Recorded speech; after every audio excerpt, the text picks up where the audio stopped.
Long before the laws of men were carved into stone, before nations rose and fell, before the first voice declared you may or you may not, there were truths not made by decree but discovered through balance, not enforced through violence but felt in the rhythm of things. There is a kind of right that belongs not to civilization but to creation itself, a right that arises not from consensus but from essence. We have come to think of rights as things bestowed, granted by charters, constitutions or councils. Freedom of speech, freedom of worship, the right to live without threat. And yet, history has shown again and again how easily these can be revoked, suspended, ignored. Their existence is real, but their security is conditional. They are powerful, but they are vulnerable, because they are rights constructed from the outside in. But what if some rights do not begin that way at all? What if a true right is not something you're given, but something that can never be taken? In this reflection, I invite you to explore a different conception of human rights, one not founded on legality or social agreement, but on ontology, on the structure of being itself. And at the center of this vision is a single enduring capacity, the right to love. Not a right to possess or be possessed, not a right to romance or recognition, but the freedom to turn one's heart toward another. The freedom to care, to cherish, to hold meaning in another's existence. The freedom to offer attention and presence, even when the world does not reward it. This right cannot be granted because it is already yours. It cannot be revoked because no force in the world can reach into the soul and extinguish its source. This is not merely a claim about emotion. It is a claim about structure, about what it means to be a conscious, volitional being in a relational world. And this is not just a philosophical abstraction. To understand this right is to reclaim a forgotten dimension of freedom, an inner authority that transforms how we relate to ourselves, to others, and to the systems that shape our lives. It is a reminder that your worth, your voice, and your freedom do not begin at the point of recognition, but long before, at the origin of your being. Today I will share with you a model, a triadic pattern of insight that redefines what we mean when we speak of human rights. We will examine how the right to love can be understood as an inalienable structure, a resilient power, and an epistemic foundation for knowing and choosing. And together we'll explore how returning to this root can help us navigate a world too often shaped by fear, coercion, and confusion. This is not only about rights, it is about returning to balance. It is about remembering something eternal in the self, something no one gave you, something no one can take away. Let us begin. Most of us inherit a certain way of thinking about rights. We're taught that rights are things we have because society has agreed to give them to us, written down in constitutions, enforced through laws, debated in courts. These are what we call constructed rights. They come into existence through human agreement. They're real, but they're also fragile. A right that can be written down can be crossed out. A second category includes rights that are contingent, not necessarily written in law, but shaped by social and political conditions. These might be the freedoms we enjoy in relatively stable societies, like the ability to express ourselves or gather in protest. But these too are subject to erosion. Change the political climate, and these rights can vanish. But is that really all there is to a right? We propose a third category: intrinsic rights, rights that emerge not from institutions or customs, but from what it means to be a conscious, feeling, choosing human being. These are ontological rights. They don't depend on being granted because they arise from the nature of who we are. To clarify this distinction, consider three modes by which rights can be denied. Some are prohibited from being denied. Think of legal protections that say you may not restrict this. Others are prevented from being denied through force or threat, but these protections can fail. But an impossible denial is something altogether different. It means that the denial itself is incoherent. It violates the very nature of what's being denied. This is where we locate the right to love. Not because it's protected, not because it's allowed, but because it cannot, in principle, be taken from you. No one, no matter how powerful, can reach inside you and extinguish your capacity to love. You may be punished for expressing it, you may be silenced, exiled, or even tortured, but love, real, internal, authentic love remains yours, not because of what society says, but because of what you are. This ontological shift is the cornerstone of our model. It calls us to stop thinking about rights as permissions we request, and start recognizing them as powers we already possess. Let's explore this power more closely. What is love in the sense we're speaking of here? Not just romance or affection, not even just the desire for connection.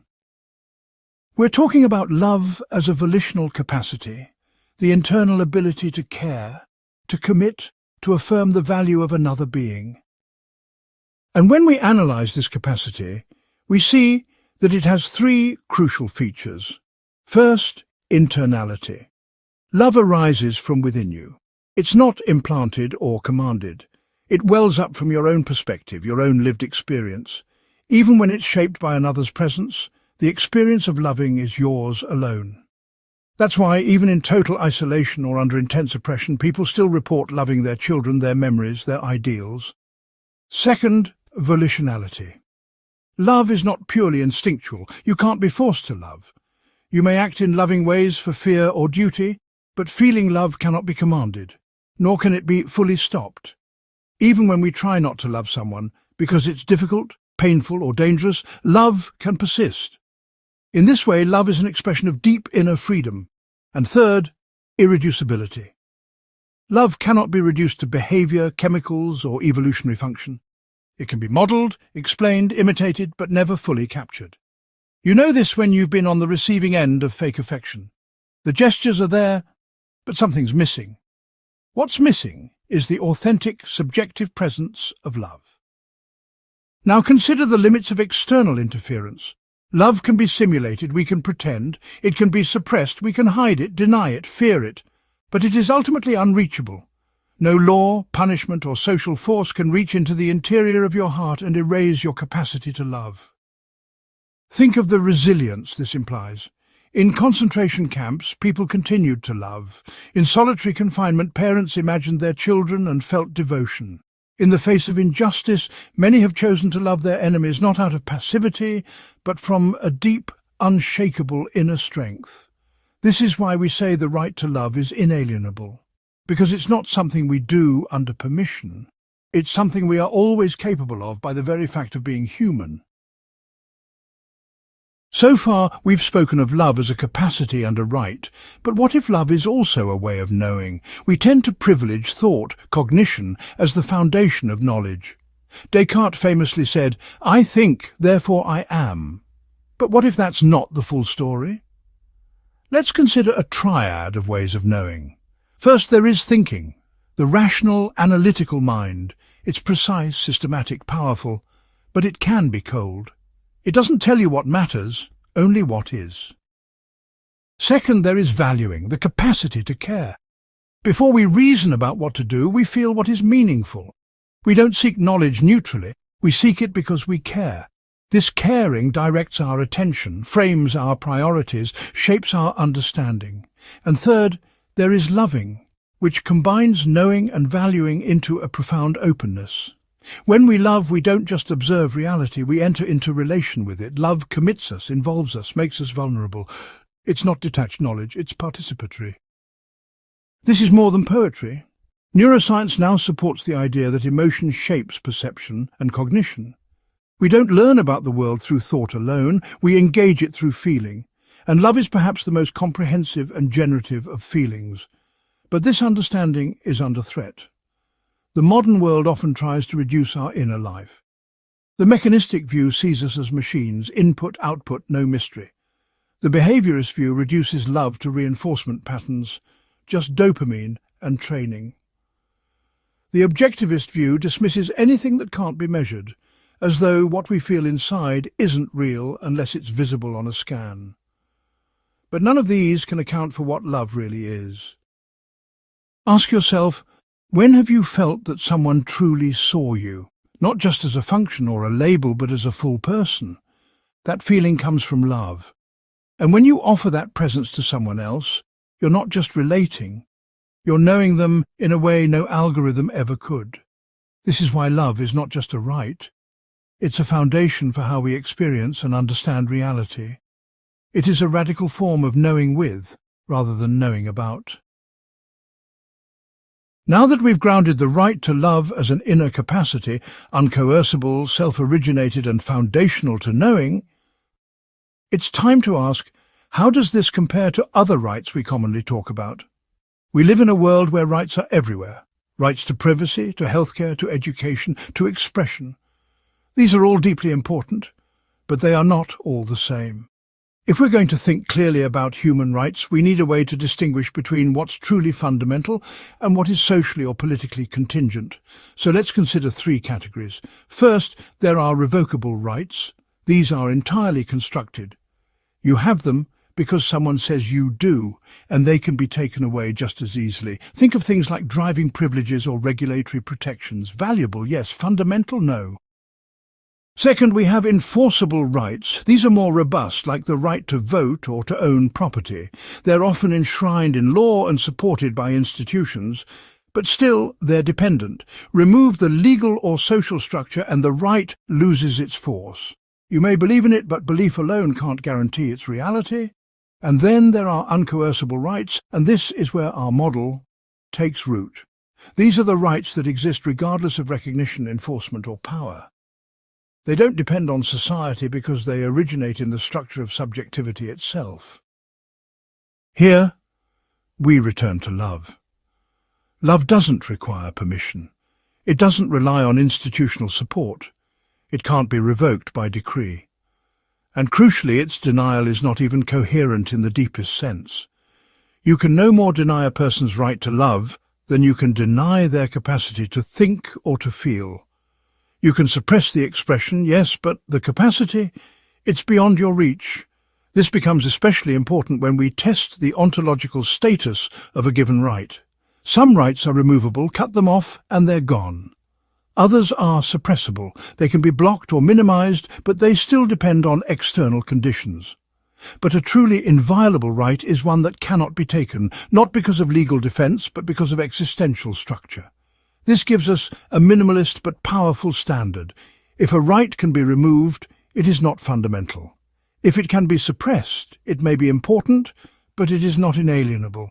But if it cannot even be meaningfully denied, then and only then do we have a truly natural human right. And by this standard, the right to love stands not just among the most important, but perhaps as the most foundational right we possess. Of course, no idea about human freedom can go unchallenged. Love, we're told, is messy, unpredictable, not always noble. Can we really treat it as a universal good, let alone a universal right? To answer these objections, let's look more closely at the nature of love itself. Love begins as an involuntary feeling. It can arise suddenly, without warning or logic. You meet someone, or remember someone, or even see something, a work of art, a cause, a child, and your heart responds. You didn't choose the moment. You didn't manufacture the emotion. It simply arrived. But love doesn't end there. We also have the capacity for willed attention. We choose what we nurture, where we focus our care, how we respond to those initial stirrings. You might feel affection for a stranger, but love grows only when you feed it with time, presence, and choice. And then there's sustained devotion, the long arc of love. Not just the feeling, not just the choice, but the commitment. This is the form of love that persists through hardship, through doubt, through the erosion of initial excitement. This is the love that parents show their children, that partners show one another, that people show to the vulnerable, the forgotten, the difficult. All three of these, feeling, attention and devotion, make up what we mean by love. And they help us see how love can be spontaneous and volitional, fragile and resilient, a gift and a responsibility. But with freedom comes risk. That's the nature of any truly inalienable capacity.